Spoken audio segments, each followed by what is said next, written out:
My friend hit his daughter and broke her rib.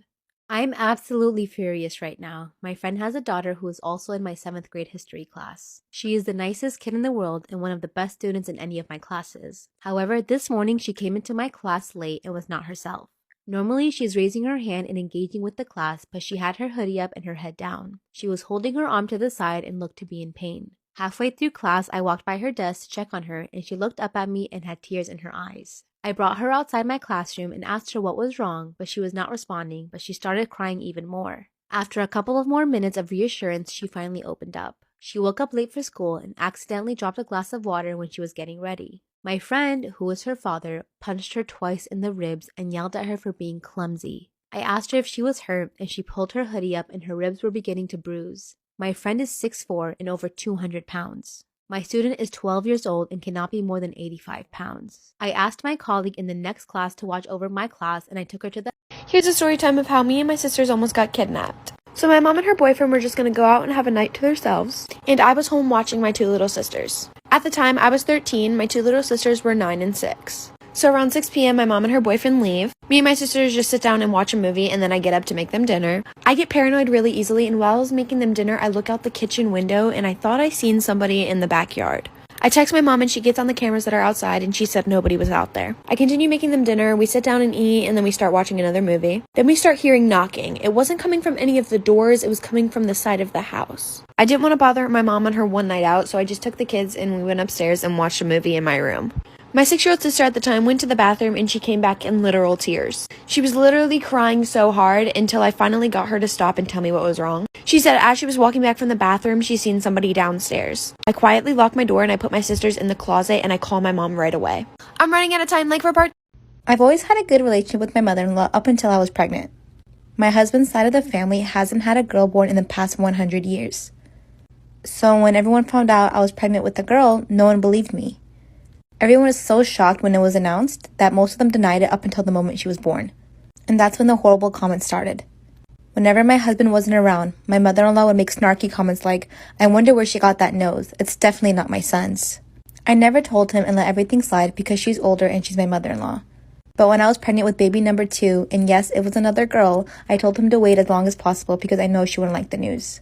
When she found out it was a girl, she started sobbing and screaming. She was calling me a whore and demanded that I get out of her house. "Those girls are not ours. She's a whore, a slut. My son did not make those girls." She looked at me and said, "I let you get away with it the first time. I took you in as family. I allowed my son to believe he fathered that brat, but I will not allow it again." My husband was yelling at his mom, and I got up and took my daughter and I ran to the car sobbing.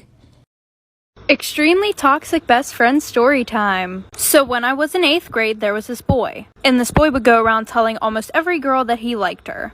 And I was one of those girls. And he would do stuff with all of us. And there were like 11 of us. So we all hated each other. Especially this one girl, and we're gonna call her Abby. And every time we saw each other, we would be super mean to each other. Well, a year passed, we stopped talking to this kid. And I bumped into her at homecoming and basically apologized. So after that, we became best friends. And everything was good until every time I told her about a guy, she would start talking to them. Like this one boy that I was Snapchatting and talking to, she accidentally sent nudes to him and said, "Oh, sorry, I meant to send them to my boyfriend." So then she called one of my other best friends and said, "No, it actually wasn't an accident." And of course he told me because he was my best friend. So I was like, whatever, and stopped talking to the boy. And she did it again, like for part 2.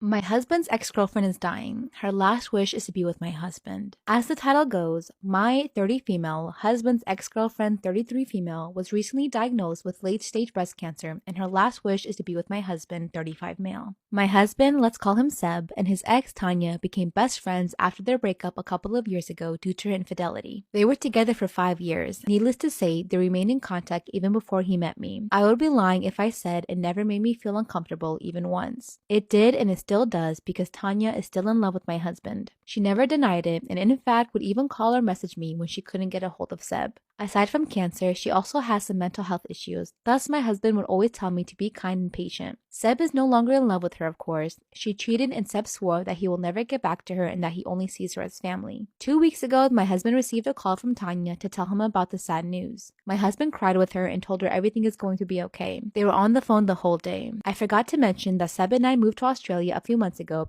This story was submitted to me by a follower who would like to remain anonymous. When I was 14, I had a best friend named Lucy, and we had one of those friendships where we were really close really quickly, which I now know is a red flag and usually a sign of a toxic friendship, but I was too young to know this then. Our favorite thing to do together was hang out at the mall. Our parents would let us go alone as long as we abided to one rule. We had to stay together at all times, and we were always pretty good about that. One night we were having a sleepover at Lucy's house and her Uncle Mike came over for dinner. Uncle Mike was pretty loud and goofy. He showed us like 8 magic tricks that night. I liked him, he was fun, but as I was helping clear dishes after dinner, I overheard Mike and Lucy's mom having a hushed conversation in the kitchen. She was like, "You've had too much to drink, why don't you just spend the night?" So Mike ended up sleeping over that night too. Right before going to sleep, Lucy's mom came into the bedroom, and she told us to remember to shut the bedroom door before falling asleep. When I asked Lucy why she said that, Lucy just shrugged and said, "I don't know." But we made sure the bedroom door was shut just like she asked. In the middle of the night, I woke up to the feeling of someone tickling my feet. Story time. Client from hell. Hi, my appointment is coming up, and I wanted to know if you can fit in my two sisters. Me, hey girl, unfortunately, I have appointments after you. I don't understand why you are being horrible, just please fit in. Me. Sorry, but they've been booked for a month. I can't cancel on them. Okay, well, I hope you know you're being distasteful and rude. I will be at the her appointment day comes up. Hello, we're on the way.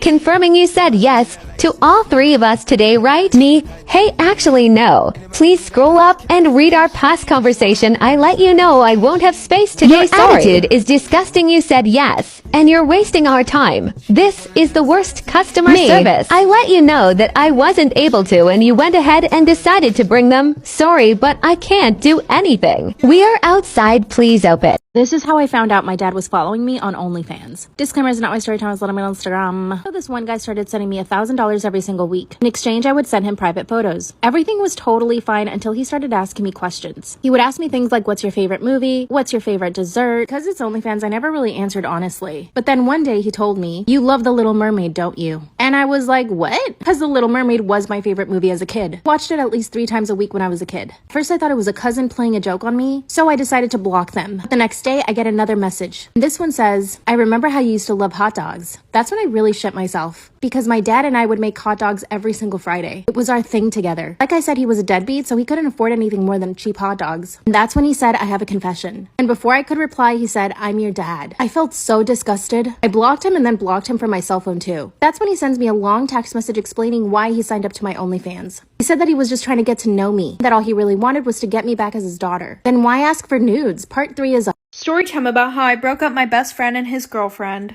So it was our sophomore year in high school, and my best friend and I had known each other since we were like 8 years old. And I've always had a crush on him. Like anytime he would get a girlfriend, I would try and break them up.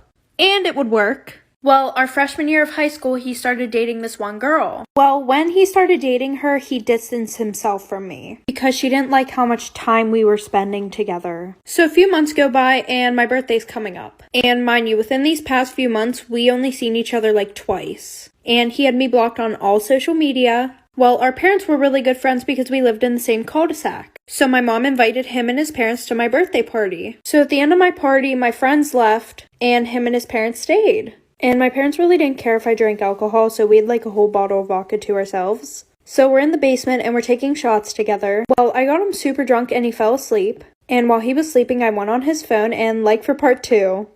If anyone's wanting to know how to get revenge on someone who spread rumors about you, listen to this story and it may come in handy. So I had a friend that we can call Miranda who was obsessed with me. I was genuinely friends with her, but she would never give me a break. I could not get a breather from her at any point in time. Everywhere I went, she went. And this girl would actually get so upset with me anytime I would go over to another friend's house. I knew she was really insecure and just trying to get attention, so I tried to be patient with her. However, one day I just could not take it anymore. I got into a massive fight with her over how overprotective she is. I literally said, you are a stage 5 clinger. And in response, this girl ended up joining my basketball and softball team, which I've been on for forever. She told her mom that I was bullying her, which was a complete lie, but then her mom went to the coaches. She got me kicked off the team and they continued to spread rumors about me. I ended up losing my best friends and even my boyfriend over the rumors that she spread about me. So that's when I decided to get revenge. So I decided that I was going to send her over an apology gift with makeup in it, which was a mix of drugstore items and poison.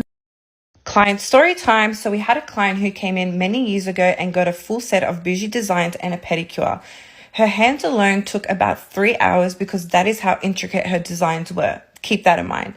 When it came for time to check out and pay, she started looking through her bag and chucking everything around and saying, "Oh my God, I think someone stole my wallet and I don't have Apple Pay on my phone."